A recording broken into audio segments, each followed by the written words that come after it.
गांव में तो सब जगह अकाल की परिस्थिति हो गई है। लगता नहीं कि अब इस गांव में ज्यादा दिन रुकना उचित होगा। काम के लिए बाहर गांव तो जाना ही पड़ेगा। भूषण काम की तलाश में दूसरे गांव की ओर निकल पड़ता है। चलते चलते वह विजयपुर गांव में आ जाता है। वहां उसका रहने का कोई ठिकाना नहीं था और उसके पास कोई काम भी नहीं था। चलते चलते वह एक अमीर किसान जगत सेठ के पास आ पहुंचता है। सेठ जी, मैं भूषण दूसरे गांव से आया हूँ। हमारे गांव में अकाल की परिस्थिति हो गई है। लोगों के खेत सूखे पड़े हैं। गांव में बूंद बूंद पानी के लिए लोग तरस रहे हैं। अगर मुझे आपके पास कुछ काम मिल जाएगा तो बहुत कृपा होगी बड़े भाई। अरे रे, लगता है तुम्हारी हालत बहुत खस्ता हो गई है।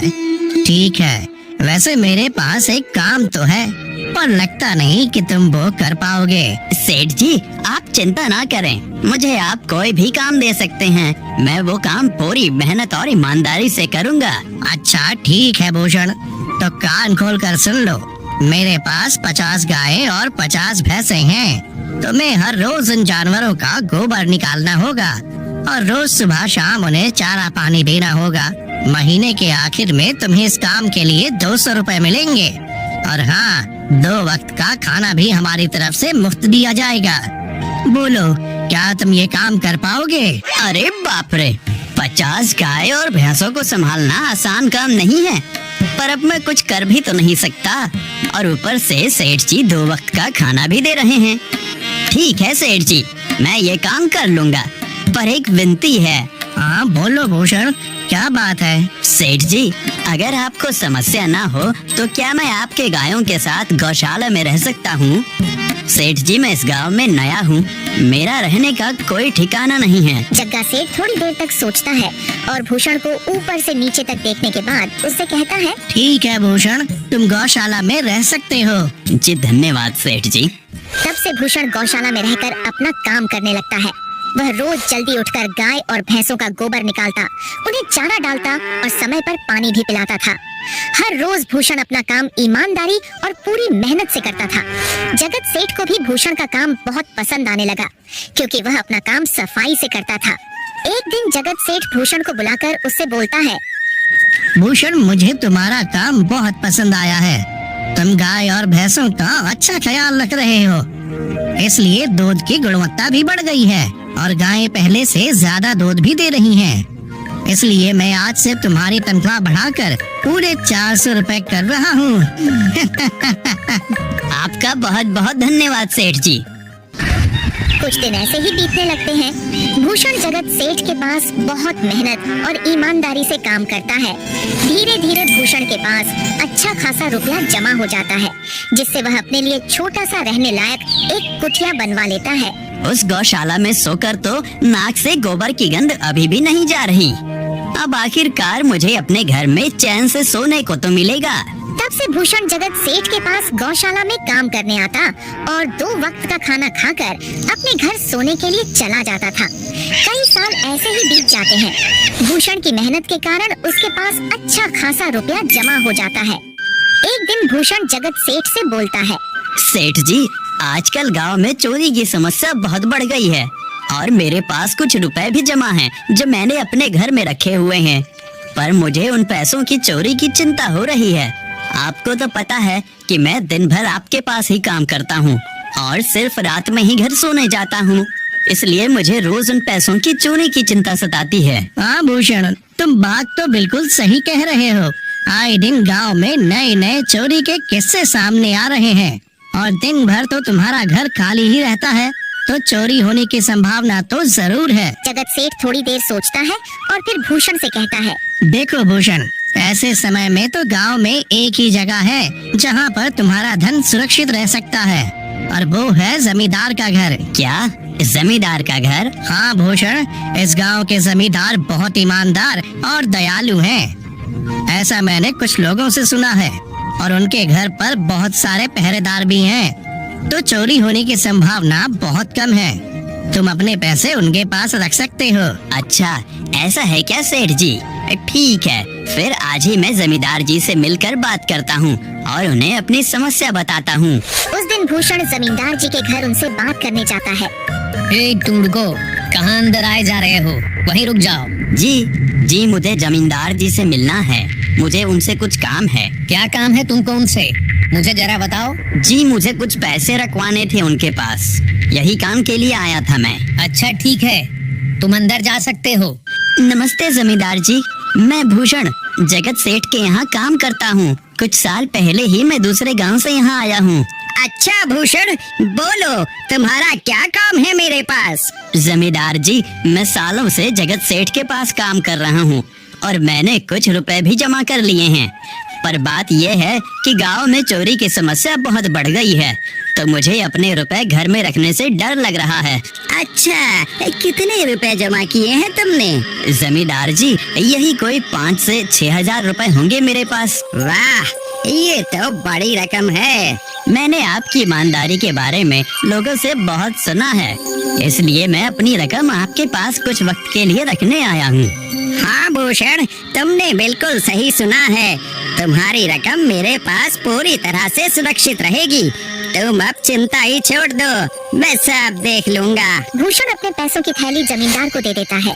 ये पूरे 5,800 रुपए हैं, आप गिनकर देख लीजिए। गिनने की क्या जरूरत है? तुम तो जगत सेठ के आदमी हो, मुझे तुम पर पूरा विश्वास है। जमींदार जी, आपका बहुत बहुत धन्यवाद। अब मुझे चोरों का कोई डर नहीं है, क्योंकि मेरे पैसे सुरक्षित हाथों में हैं। अरे भूषण, कोई बात नहीं, धन्यवाद तो मुझे बोलना चाहिए, जो तुम मेरे पास आए अपने रुपए रखने के लिए। भूषण अपने पैसे जमींदार को देकर अपने घर चला जाता है। हाँ भूषण, तुम्हारे पैसे मेरे हाथों में ही अच्छे लगते हैं। ऐसे ही भूषण ईमानदारी और मेहनत से जगत सेठ के यहाँ काम कर रहा था। देखते ही देखते 2 साल ऐसे ही बीत जाते हैं। एक दिन भूषण सोचता है, अब बहुत साल हो गए जगत सेठ के यहाँ काम करते हुए। वैसे सेठ जी तो बहुत अच्छे इंसान हैं, पर सोच रहा हूँ कि खुद की जमीन लेकर उस पर मेहनत करूँ, तभी मैं बड़ा आदमी बन सकता हूँ। अब जो मेरे पास थोड़े कुछ पैसे हैं और जो जमींदार के पास कुछ पैसे संभालने के लिए दिए हैं, वो जमा करके थोड़ी जमीन खरीद लूँगा। आज ही जमींदार से मिलने जाता हूँ और अपने रुपए मांगता हूँ। ये सोचकर भूषण जमींदार जी के घर चला जाता है। जमींदार जी, मैं अपने रुपए वापस लेने आया हूँ। आपके पास मैंने 5,800 रुपए दिए थे संभालने के लिए। अरे भाई साहब, मैंने पहचाना नहीं आपको। वैसे कौन हो आप? अरे जमींदार जी, मैं भूषण हूँ। पिछले साल मैंने आपको पैसे संभालने के लिए दिए थे, याद आया कुछ? अरे भाई साहब, मेरे पास कितने सारे लोग आते जाते हैं पैसे रखने के लिए, और सभी के साथ मेरा अच्छा व्यवहार होता है। वैसे आपके पास कोई कागजात हैं क्या? क्योंकि मैं हर व्यक्ति से कागज पर ही व्यवहार करता हूँ। किसने कितने पैसे दिए, किसके कितने पैसे रखे हैं, सबका व्यवहार रहता है मेरे पास। जमींदार जी, ये आप क्या बात कर रहे हैं? आपकी ईमानदारी देखकर ही मैंने आपको पैसे दिए थे संभालने के लिए, और आप अब ऐसी बातें कर रहे हैं।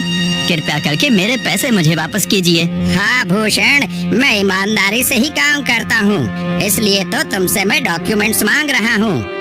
क्या तुम्हें पता नहीं, जब तुम किसी से पैसों का व्यवहार करते हो तो तुम्हें स्टाम्प पेपर पर लिख कर देना पड़ता है। तुम किसी से भी पूछ सकते हो।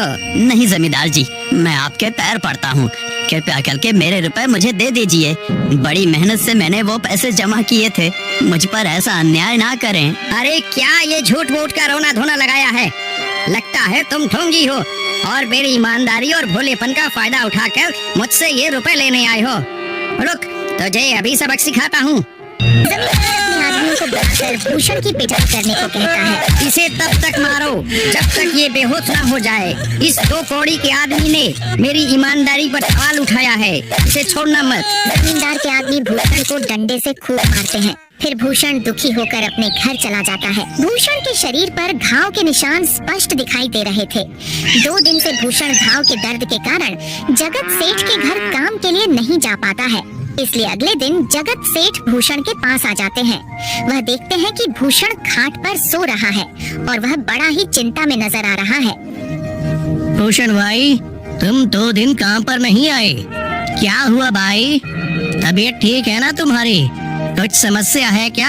अरे सेठ जी, आप खुद यहाँ आए हो, आप खबर भिजवाते तो मैं खुद चला आता। अरे भूषण, कोई बात नहीं। तुम्हें देखकर लगता है तुम बीमार हो। क्या हुआ है तुम्हें? जगत सेठ, क्या बताऊं, जिस जमींदार के पास पिछले साल मैंने अपने पैसे संभालने को दिए थे, वो आज मुझे पैसे वापस नहीं करना चाहता। वो बहुत लालची इंसान है, वो लोगों को ठग रहा है। और जब मैंने बाद में गिड़गिड़ाना शुरू किया तो उसने डंडे से मार मार कर मेरी पिटाई करवा दी और मुझे वहाँ से धक्के मार कर निकाल दिया। अरे बाप रे, ये तो बड़ा ही गंभीर विषय है। मैंने तो जमींदार के बारे में अच्छा ही सुना था, और मुझे भी नहीं पता था कि वो इंसान इतना गिरा हुआ है। तभी मैं सोचूं, हर साल उसकी संपत्ति इतनी ज्यादा कैसे बढ़ रही है। मुझे माफ कर दो भूषण, मैंने ही तुम्हें जमींदार के पास जाने को बोला था। गलती तो मेरी भी है। नहीं जगत सेठ, आप तो मेरा अच्छा ही सोच रहे थे। ये तो उस जमींदार का लालच है। अब लगता नहीं मेरे पैसे उस जमींदार से वापस मिलेंगे भी। भूषण, मेरे पास एक तरकीब है जिससे मैं तुम्हारे पैसे तुम्हें वापस दिला सकता हूँ। जगत सेठ भूषण के कान में सारी तरकीब बताता है। ठीक है सेठ जी, हे ऊपर वाले, ये तरकीब कामयाब होने दीजिए। अगले दिन जगत सेठ बहुत सारे पैसों को एक सूटकेस में भरकर खुद जमींदार के घर जाता है। अरे जगत सेठ, आज आप खुद यहाँ? बोलो भाई, इस गरीब के घर कैसे आना हुआ?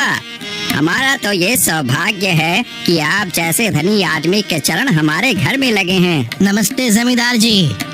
अरे जमींदार जी, आप तो मुझे अब लज्जित कर रहे हैं। वैसे मैं कुछ महीनों के लिए दूसरे राज्य में व्यापार करने जा रहा हूँ। मैं ये लगभग 50,000 रुपए लाया हूँ। मुझे डर है कि कहीं ये चोरी ना हो जाए।